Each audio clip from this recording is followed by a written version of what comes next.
we do with all these beans we've collected? Come on, I'll show you what I do.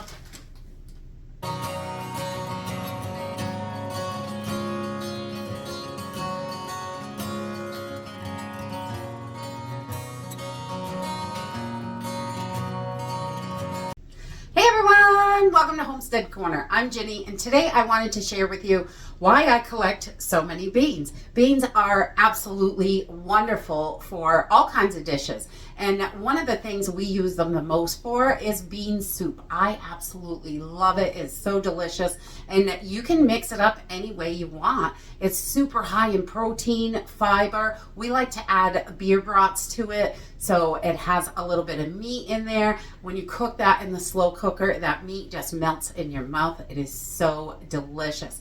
And 15 bean soup, or any of your soup beans that you're buying at the store, usually when there's a mix, they cost a lot more. And it is very simple and easy to do yourself. So today I have got about 30 pounds of beans, pretty close, probably just under 28, 29 pounds.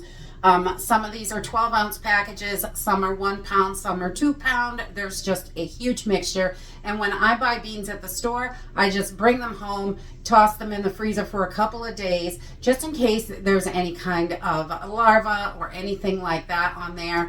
And I want to make sure that is dead. So we freeze it just for a couple days, and then we stick them in a basket, let them thaw out. And then when we have enough, we make soup beans. I do can some of my beans, and so we have plain beans to add into different meals that are quick and easy. And canning beans is another super simple project. So if you'd like to see that, just let me know in the comments down below. But today we are just going to be storing our soup beans for long-term storage. So once we have frozen them, defrosted them, and they are back to room temperature, they are ready to go. And I like to do a big mixture of the beans that we like. So I don't buy lima beans because I don't like lima beans, and that's whatever you like, you want to put in here. So all the different beans that you like is the best. The more the merrier. I love it. So today we are going to be using some regular kidney beans, some dark red kidney beans, navy beans, northern beans. We have got black beans, chickpeas, pinto beans, lentils, and small red beans. And these are all different brands from all over the place, but we just pick them up here and there when we find a good deal, or if we just want to grab a few more pounds of beans, because beans are so wonderful, especially in a survival situation. And bean soup is really easy. Just add water. Let's jump in and start packaging these up for storage. So we just start off our process as soon as we come home from the store. We just take any lentils, beans, anything like that, chuck them in the freezer for about 2 days, 2 to 3. If you forget them, it's okay. I have forgotten them for a few weeks, pulled them out, they were fine. You just want them to set at room temperature and come back to room temperature on their own, so they don't collect any moisture in the bags. So, and you can leave them for weeks. I have forgot them for months before, so they don't have to be done exactly right away. And I try to, once I have enough to make soup beans, then I do that. And that's what I'm doing today. And I just start off, I've just got this tray, and I like to put my beans on a tray just to go through them, because I have found rocks and all kinds of random stuff.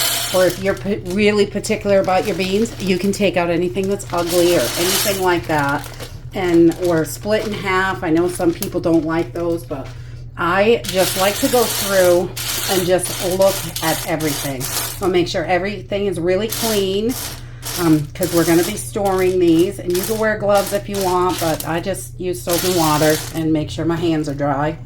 And make sure everything is dry, because I'm clean, because I'm extremely messy. But I don't see any rocks or anything weird in here that I'm concerned with. So I'm going to just put these right into a bowl.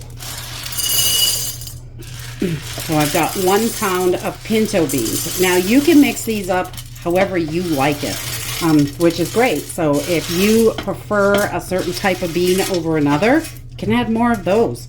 That totally works. And then we can get these little pieces out of here, and on the bag. And then we're going to move on to another bean. Now I've got dark red kidney beans, and we just have tons and tons of beans. I love bean soup. We try to do it at least twice a month because it's so delicious, and what a budget-friendly meal. We use about a pound of beans to 20 ounces right in there. I usually store them in 24-ounce jars so they are ready to go. That one's got a little funky spot on it, so I'm going to pull that out. And I'm just going to take a quick gander at these and make sure they're okay. You can pull these little pieces out if you don't like those. That is definitely not a kidney bean. I'm not sure what that is. And that might be a piece of it, but let's pull that out. If there's anything, this one's really coated in some grime. I'm gonna just pull that. And there's a rock, because you find these little teeny rocks in there. I don't know if you can see this that good. See if we can get that up there, but there is a little teeny rock, and you don't want to be eating that. So this is the only reason that I go through those. You don't want to be busting up your teeth. And again, into the soup bowl. We're going to mix all these kinds together because my family loves all of these beans. Kidneys are definitely our favorite, so we do go heavy on the kidneys in these soups. But if you'd like to add, split peas are wonderful in here. I don't have any right now, but they are fabulous. We love them, and they work out great. And I just give this bowl a little mix with my hand here and there to make sure the beans are getting mixed up. And then we're going to add a little bit of navy beans because those are delicious.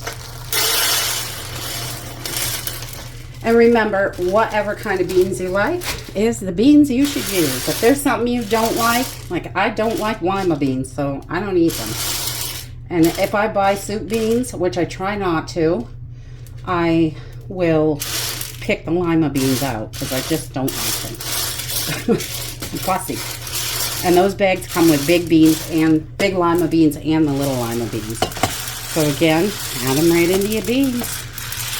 And we're just going to keep going with this. All the beans that we like and all the beans we have. Try to mix them up fairly evenly. My bowl is not gigantic today, so I'm going to be limited on how much I can get in there. And there is a weird one. Grab that right out. And then again, another little mix. Add a bag of lentils. And keep on cooking. Okay, so once we've got our beans all mixed up, you can see there is a nice variety in here. And use whatever you like. Sometimes I will put barley in if I have that. You can put all kinds of stuff in here. Any of those dried items that are going to last for decades, because these beans will last for decades on the shelf. Not in my house, because we love them and we eat them all the time. but and a lot of people ask me, why do I freeze my beans? And that's because of larvae. Another question I get a lot about beans is, why do I store them airtight in jars or Mylar bags? Because when you don't store them airtight, the bags that they come in are really airy. The air can move in and out of there. The older your beans are, the harder they are to cook. So we want to get these stored airtight. So it's going to make it, in the long run, if I'm eating these beans 15, 20 years down the road, it's not going to be so hard to cook them. If you just leave them in the bag on the shelf, in 15 years, if rats or mice or larvae hatches or anything attacks these, they're not going to be any good, and they're going to be gross and extremely hard to cook if none of those things happen. So we just like to put them in mason jars is how I like to do it, and then I vacuum seal them. You can use oxygen absorbers. We do that as well sometimes. You just take I use 200 cc's in my mason jars. So if I'm going to use oxygen absorbers, and I have a few that I want to use, and I'm going to use those up today, but the rest I will vacuum seal. I don't use oxygen absorbers and vacuum sealing. I never do that because it defeats the purpose. They're both pretty much doing the same thing. Vacuum sealing, you're sucking the air out of the jar. When you use an oxygen absorber, it's pulling all the oxygen out of the jar. So it's still got the other parts of the air in there. So when you do this in a Mylar bag, sometimes it doesn't show that it doesn't suck in and it looks like it's not sealed right, but it is. So we just scoop these up and just put them right in our jars, however you want to do it. Half gallon, quart. I like these 24-ounce jars because we buy Classico sauce and get the free jar because I love them. And I have been canning in these jars forever and storing food in these jars. So fill those jars right up and you are ready to go. And again, you can use Mylar bags for this if you want to. It's definitely a personal preference or what you have on hand, because I do that a lot, whatever's on hand. So we're just going to keep filling these jars until we have them all full. Okay, so we've got about 28 jars of soup beans here. I do have some quarts because I did not have enough of my 24-ounce jars. We just grab a 24-ounce jar and that's how we make our soup. It's pretty close to the 20-ounce bag that you would normally buy, but these are so much cheaper. That bag of soup beans that you can buy at the store is almost $3 a bag for 20 ounces. This jar cost me probably $1.65 to $1.70 for the same amount, for more beans than what I would get in that bag. So it is a good savings, and you're using a wide variety of beans, which is great, and they are delicious like this. This is absolutely my favorite. So I'm going to start off. I've got 5 oxygen absorbers that have sealed this jar really tight, and we're going to put them in the jars to do their job over there, if I can get it open. All right, so we're just gonna pop these in our jars and make sure there's enough room for them in there. I'll put it in that one so it's not too tight. We don't want it pressing on the lid, but the oxygen absorber is gonna pull that lid down and it's gonna suck up the oxygen, and so it'll be oxygen deprived, which is great. And these are gonna last in your pantry for decades, literally. Your older beans do take longer to cook, but when you store them airtight, it helps a little bit so they are not so, there's not so much air in them.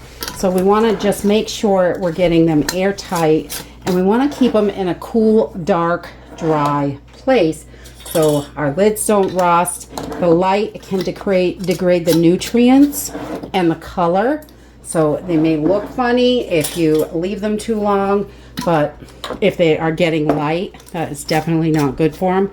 And anytime you use an oxygen absorbers, you want to move fairly quickly. So we've got those, and within 24 hours, because I'll just set these aside, it will suck that down inside there. So we're just going to move those over, and we're going to vacuum seal the rest of these jars. Okay, to vacuum seal, you just want to make sure your rim is nice and clean. Also on your ones that use oxygen absorbers, make sure that is nice and clean without getting anything wet. I just use a dry towel to make sure there's no powders, and then put your lid on. And I love these little jar vacuum sealers. They work wonderfully. Just hold it down for a couple seconds. You can hear it kind of catch, and then let it go for, I let it go 30 to 40 seconds usually. If you are too quick with it, your lid will pop off in a couple of weeks. So I like to make sure it's nice and tight. So I leave it a little extra. And we're gonna just vacuum seal up these jars so they're ready for the pantry. So once your soup beans are all sealed up, they're ready for the pantry. I like to keep the ones with the oxygen absorbers in them right where I can see them for about 24 hours. That way I can check them before they go into the pantry. I want to make sure that they seal good. If they don't, I will just seal them with the vacuum sealer and just throw the oxygen absorber away. I have had that happen a couple of times Normally, I don't have any issues. The oxygen absorber works perfectly, but I prefer the vacuum sealer because of cost. All of this stuff is reusable. If you're vacuum sealing, you do not have to pay for the oxygen absorbers, and it just saves money for me. I do like them in my Mylar bags, so if you're putting them in there, I would definitely use oxygen absorbers for that. And if you have extras you want to use up, use them in your jars. They work great too. You want to make sure that you're going through your beans. We did find a couple of rocks, a piece of corn, and a split pea in our beans, and none of those were supposed to be in there. But those rocks, they're really small, and you can bite on those and bust a tooth, and we don't want that to happen. So I always make sure to sort through my beans. When I'm ready to use these, I just give them a good rinse before I get started, and then soak them overnight, and then toss them in the crock pot or in a pot, however you want to cook them. If you're cooking in an emergency situation, just throw them in a pot, on the fire, the grill, whatever you have to cook in. They're going to need to boil for a few hours, but it's a lot faster if you soak them at night. And we just love bean soup, and this is such an affordable way to do it. It saves a lot of money because each bean themselves are a lot cheaper than the soup beans that are all mixed together. So get the beans you like, mix them up, make yourself some soup beans, and have your pantry ready when you need it. And that's it for today. I hope you enjoyed this video, and I hope to see you next time. Bye!